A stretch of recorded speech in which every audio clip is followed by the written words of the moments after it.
নমস্কার বন্ধুরা, কেমন আছেন? আমাদের তো ঘূর্ণিঝড়ের সময় চলে এলো। রেমাল ঘূর্ণিঝড় আজকে অলরেডি ফর্ম হয়ে গেছে। শনিবার মানে ২৫ তারিখ যে রূপটা ছিল সেটা ১২টার পরে নাকি ওটা তৈরি হয়ে গেছে। যাই হোক, সবাই ভালো থাকবেন এই ঘূর্ণিঝড়ে। আজকে যেটা আমি নিয়ে এসেছি সেটা আপনারা বুঝতেই পারছেন যে কি প্রসঙ্গে আমি আজকে বলছি। সেটা হচ্ছে এই আমাদের যে রেমাল ঘূর্ণিঝড় আসছে এখানে কি করণীয় বা কি আপনারা করবেন না। ডুস অ্যান্ড ডোন্টস। দেখুন, এই যে ঘূর্ণিঝড় ব্যাপারটা কি তার আগে একটু বলে দিই। ক্রান্তীয় যে ঘূর্ণিঝড়গুলো যেগুলো হয় না, সেগুলো হচ্ছে কি ওই একটা আ ঝড় মানে একটা ঘুরতে, ঘুরতে যাওয়া একটা ঝড় সিস্টেম যেটা কাউন্টার ক্লকওয়াইজ মানে উল্টো দিকে উত্তর গোলার্ধে মানে আমরা যেখানে আছি নর্দার্ন হেমিস্ফিয়ার এবং ঘড়ির কাঁটার দিকে মানে ক্লকওয়াইজ যেটা দক্ষিণ গোলার্ধে যেমন নিউজিল্যান্ড বলুন, অস্ট্রেলিয়া বলুন, হ্যাঁ? ওইখানে চলমান হয়। আর কোনো জায়গায় সেটা নর্দার্ন হেমিস্ফিয়ার এ সেটা অ্যান্টি ক্লকওয়াইজ আর যেটা আ সাউদার্ন হেমিস্ফিয়ার বা দক্ষিণ গোলার্ধ সেখানে ক্লকওয়াইজ সেই ব্যাপারটা ঘুরতে, ঘুরতে যে ঝড়টা সিস্টেমে আসে সেটাকে বলা হচ্ছে কি ঘূর্ণিঝড়।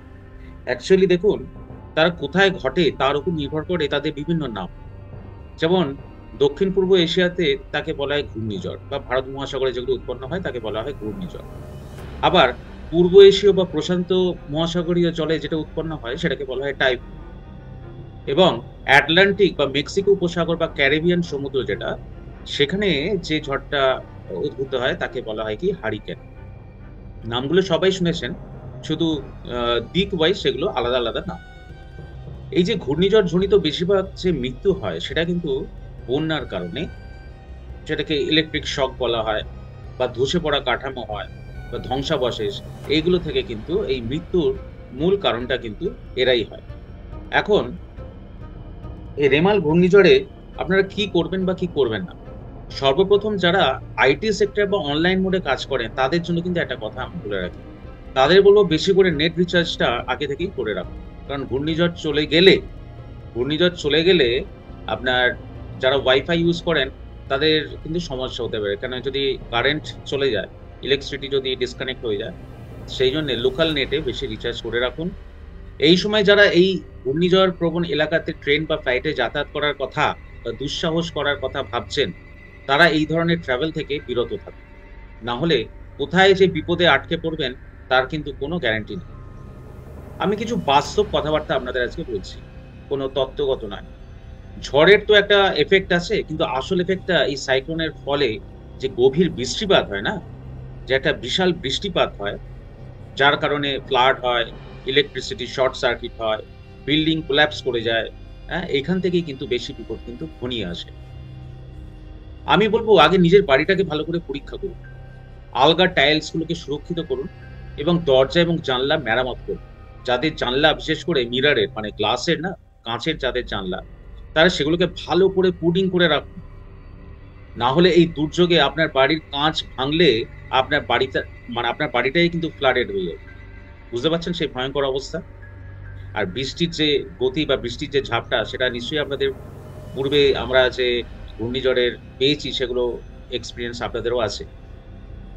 বাড়ির কাছে আলগা টিনের শিট বা আলগা ইট বা ছাদের উপর ইট অনেকে সাজিয়ে রাখে। ওইগুলোকে বা আবর্জনার স্ক্যান যেগুলো বা আবর্জনার যে স্তূপগুলো, সাইনবোর্ড ইত্যাদি যা প্রবল বাতাসে উঠতে পারে না সেগুলোকে সরানোর ইমিডিয়েটলি ব্যবস্থা করুন। যাতে ওগুলো বাতাসে না উড়ে মানে অন্য কাউকে আঘাত করে বা অন্য জায়গায় গিয়ে যাতে না পড়ে। বাড়ির ছাদের টবগুলোকে নিচে কোনো বড় দেয়ালের আড়ালে মানে আপনি বাড়ির ছাদে টবগুলোকে অনেকে দেখবেন পাঁচিলে রাখে। সেগুলোকে নিচে রাখুন, ছাদে রাখুন বা ছাদ থেকে যদি সরিয়ে রাখতে পারেন সেটাও রাখতে পারেন। যদি ছাদেই রাখেন তাহলে এই বড় একটা দেয়ালের আড়ালে রাখবেন, যেটা হাওয়ার বিপরীত মুখী। ঠিক আছে? এবং ওই টবগুলোকে রাখার পর ইট দিয়ে তাদের গার্ড করুন, ঘিরে রাখুন। ছোট প্ল্যান্টস যেগুলো উদ্ভিদ জাতীয় যে প্ল্যান্টস গুলো যেগুলো আছে তাদের খোলা জায়গা থেকে সরিয়ে ঘরে রাখুন। দেখুন, প্রতিটা কথা কিন্তু খুব বাস্তব কথা। বইতে কিন্তু আমরা যখন পড়ি সেখানে কিছু তত্ত্বগত ব্যাপার থাকে। এটা একদম কিন্তু বাস্তব কথাবার্তা যেগুলো আপনারা ইমিডিয়েট করুন। পরেরগুলো শুনুন, আপনাদের কাজে লাগবে। কেরোসিন লম্প বা ব্যাটারি চালিত যে টর্চ বা পর্যাপ্ত শুকনো খাবার রাখুন ঘরে। কারণ এই বিপর্যয় মোকাবিলাতে আপনার এলাকার বিদ্যুৎ সংযোগ যখন চলে যাবে ১-২ দিনের জন্য, তখন কিন্তু এগুলো কাজে দেবে। বাড়িতে যারা ইলেকট্রিক পাম্প ব্যবহার করেন জলের জন্য, তারা বেশ কিছু বালতি জল আগে থেকে রিজার্ভ করে রাখুন, যাতে ইলেকট্রিসিটি গেলে জলের অভাব না হয়। ভাঙা বাড়ি বা ইলেকট্রিক পোল যেগুলো আছে, সেগুলো থেকে অবশ্যই দূরত্ব বজায় রাখুন। এই সময় ইলেকট্রিক তার ছিঁড়ে গায়ে জড়িয়ে যাওয়ার প্রবল সম্ভাবনা থাকে। আমাদেরই এখানে ঠিক এই ঘটনা হয়েছিল বেশ কিছু বছর আগে। আচ্ছা, পরেরটা হচ্ছে নিউজের সাথে নিজেদের আপডেট রাখুন। এটা কিন্তু একটা সবথেকে বড় কথা। যে ঘূর্ণিঝড় থেমে গেছে মানে সব চলে গেল। নিউজের সাথে নিজেদের আপডেট রাখুন। ও হ্যাঁ, খাবার জল সংগ্রহ করে রাখাটা কিন্তু খুব জরুরি। কেন, একবার যদি ইলেকট্রিসিটি চলে যায়, তখন কিন্তু যারা রিজার্ভার থেকে জল নেন, যাদের ইলেকট্রিসিটি রিজার্ভার আছে, হ্যাঁ, তাদের ক্ষেত্রে কিন্তু এগুলো সমস্যার কারণ হতে পারে। আচ্ছা, এছাড়াও আমি যেটা বলবো যে সমস্ত ভারতীয় যে রেডিও স্টেশনগুলো যেগুলো আছে, যেগুলো আপনার কাছে যেটা সহজলভ্য, যেগুলো আবহাওয়ার সতর্কতা দেয় আপনারা জানেন, সেগুলো শুনুন এবং নিজেদের আপডেট আপনি প্রথমেই বললাম। আর সতর্ক বার্তা যেগুলো থাকবে, সেই সতর্কতাগুলোকে কিন্তু পর্যবেক্ষণ করুন। এটি আপনাকে না ঘূর্ণিঝড় জরুরি প্রস্তুতি যেগুলো নেওয়া উচিত, সেগুলোর জন্য সাহায্য করবে। এবং যে সতর্ক বার্তাগুলো আপনারা পাচ্ছেন, সেগুলো কিন্তু অন্যদের কাছেও কিন্তু পাঠান বা প্রেরণ করুন, কারণ তাদেরকেও আপডেট করুন। গুজব উপেক্ষা করুন এবং সেগুলো অবশ্যই ছড়িয়ে দেবেন। এটা কিন্তু একটা আতঙ্কের পরিস্থিতি অ্যাভয়েড করতে কিন্তু সাহায্য করবে। আর অফিসিয়াল যে তথ্য, সেগুলোকে কিন্তু বিশ্বাস করুন, কারণ প্রচুর ভিডিও বা এগুলো আপনাদের সামনে, চোখের সামনে ভাসতে পারে, যেখানে তারা তাদের মতন কথা বলে। আমি বলবো অফিসিয়াল তথ্যকে কিন্তু সবসময় বিশ্বাস করবেন। যখন আপনার অঞ্চলের জন্য ঘূর্ণিঝড় সতর্কতা অব্যাহত থাকে, যখন কোনো রেডিও স্টেশন থেকে বা কোনো সরকারি চ্যানেল থেকে আপনাদের বলা হচ্ছে ঘূর্ণিঝড় সতর্কতা এখনো আছে, এখনো কাটেনি, হ্যাঁ, ততক্ষণ কিন্তু রেডিওর সতর্কতা বাণীগুলো সতর্কভাবে শুনতে থাকুন। ঘূর্ণিঝড় চলে গেলে নিশ্চিন্ত হবেন না। চলে যাওয়ার ২৪ ঘন্টা অবধি কাঁচা বাড়ি বা গাছ পড়ে যেগুলো নরম হয়ে গেছে ভিত, সেইগুলো কিন্তু পড়ে যাওয়ার ভালো সম্ভাবনা থাকে। অতিরিক্ত বৃষ্টির কারণে হঠাৎ করে বন্যা এর পরিস্থিতির সৃষ্টি হতে পারে বাঁধ ভেঙে। অতএব ঘূর্ণিঝড় চলে গেলে কিন্তু নিশ্চিন্ত হওয়ার কিছু নেই আগামী ২৪ ঘন্টা। যখন আপনার অঞ্চলটি ঘূর্ণিঝড়ের সতর্কতার অধীনে থাকে, যখন আপনার অঞ্চলটি ঘূর্ণিঝড়ের সতর্কতার অধীনে থাকবে, তখন উপকূলের নিকটবর্তী নিম্ন সমুদ্র সৈকত যেগুলো নিচু সমুদ্র সৈকত, হ্যাঁ, সেইগুলো বা ওই ধরনের অঞ্চল থেকে কিন্তু দূরে থাকুন, দূরে সরে যান, যতটা পারেন দূরে সরে যান। উঁচু স্থল বা আশ্রয় কেন্দ্রে চলে যান। এই সময় গ্রামে স্কুলগুলো নিরাপদ স্থান হিসেবে খোলা থাকে। যদি আপনার বাড়িটি সুরক্ষিত জমিতে নির্মিত হয়, তবে বাড়ির নিরাপদ অংশে আশ্রয় নিন। তবে যদি সরে যেতে বলা হয়, তবে জায়গাটি কিন্তু ছাড়তে দ্বিধা করবেন না, সে যতই পাকা বাড়ি হোক। গবাদি পশু বা সারমেয় যেগুলো রাস্তাঘাটে ঘুরে, তাদের আশ্রয় দিতে এগিয়ে আসুন। তাদের খাবারেরও ব্যবস্থা করুন। মনে রাখবেন, আপনার মতো তাদেরও জীবন মহামূল্যবান। আচ্ছা, আপনার হারিকেন, লণ্ঠন, টর্চ বা অন্যান্য জরুরি লাইটগুলি কাজের অবস্থায় রয়েছে এবং সেগুলি কার্যকর রাখুন এবং সেগুলো নিশ্চিত করুন। ছোট এবং আলগা জিনিস যেগুলো, যা প্রবল বাতাসে উঠতে পারে, সেগুলো কিন্তু একটা ঘরের মধ্যে নিয়ে এসে নিরাপদে সংরক্ষণ করুন।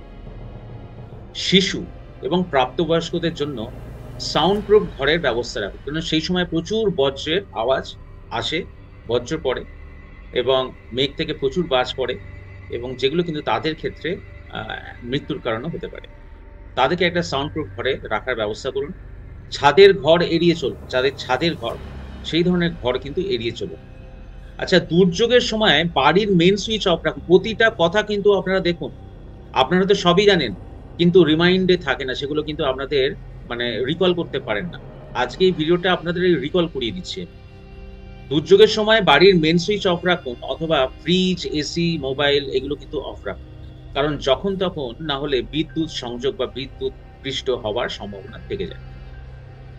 ঘূর্ণিঝড়ের কেন্দ্রটি যদি আপনার বাড়ির ওপর দিয়ে যায়, তবে সেখানে বাতাস এবং বৃষ্টিপাতের ৮ ঘন্টা বা তার বেশি সময় ধরে, সেটা যখন তার উপর দিয়ে যখন সেটা চলতে থাকবে ৮ ঘন্টা বা তার বেশি সময় ধরে, এই সময় ঘুণাক্ষরেও যেন বাড়ির বাইরে যাবেন না, কারণ এর ঠিক পরে খুব শক্তিশালী বাতাস বিপরীত দিক থেকে কিন্তু প্রবাহিত হয়, ও যেটাকে ঝাপটা বলা হয়। আপনি জানেন ঘূর্ণিঝড়টা চলছে, অতএব এই সময় হাওয়াটা একটু কমেছে তা কিন্তু নয়। হঠাৎ করে যে ঝাপটাটা দেবে সেটা কিন্তু যে ঘূর্ণিঝড় আপনাকে প্রথম দিকে আছড়ে পড়েছিল তার থেকে কিন্তু সেই ঝড়ের ঝাপটা বেশি হতে পারে। এই সময় নিজেকে যতটা পারবেন শান্ত রাখুন। অনেকে ভয় পান, কারণ এই আওয়াজটা অনেকে নিতে পারে না। ঘূর্ণিঝড়ের যে আওয়াজ সেটা কিন্তু নিতে পারে না। এই সময় নিজেদের শান্ত রাখুন এবং অন্যদেরও শান্ত করুন। তাদের আহ তাদের আশ্বস্ত করুন। ঘূর্ণিঝড়টা কেটে গেছে বলে আনুষ্ঠানিকভাবে ঘোষণা না করা পর্যন্ত, যতক্ষণ না সরকারি রেডিওগুলো বা মাধ্যমগুলো সেটাকে আনুষ্ঠানিকভাবে ঘোষণা করছে না, ততক্ষণ পর্যন্ত কিন্তু ঘরেতে নিরাপদ থাকুন। শিশু বা বয়স্কদের জন্য ওষুধ এর প্রভিশন কিন্তু রেডি রাখুন, মেডিসিন। যারা গাড়ি নিয়ে রাস্তাতে আটকে পড়ছেন তাদের বলবো আগে থেকে কিন্তু তারা ঢুকে যাবার চেষ্টা করুন। না হলে যে মুহূর্তে আটকে পড়েছেন সেই মুহূর্তে কংক্রিট আশ্রয়ের নিচে চলে আসুন। সব থেকে শেষে আমি যেটা বলবো সেটা হচ্ছে হাতের কাছে ফায়ার ব্রিগেড ও লোকাল থানার নাম্বার রাখুন, একদম কাছে রাখুন। আশা করি আমার এই ছোট্ট বার্তাটা আপনাদের যুগ যুগ ধরে কাজে দেবে ও সচেতন রাখবে। যাওয়ার আগে চ্যানেলটাকে সাবস্ক্রাইব করে যেতে ভুলবেন না।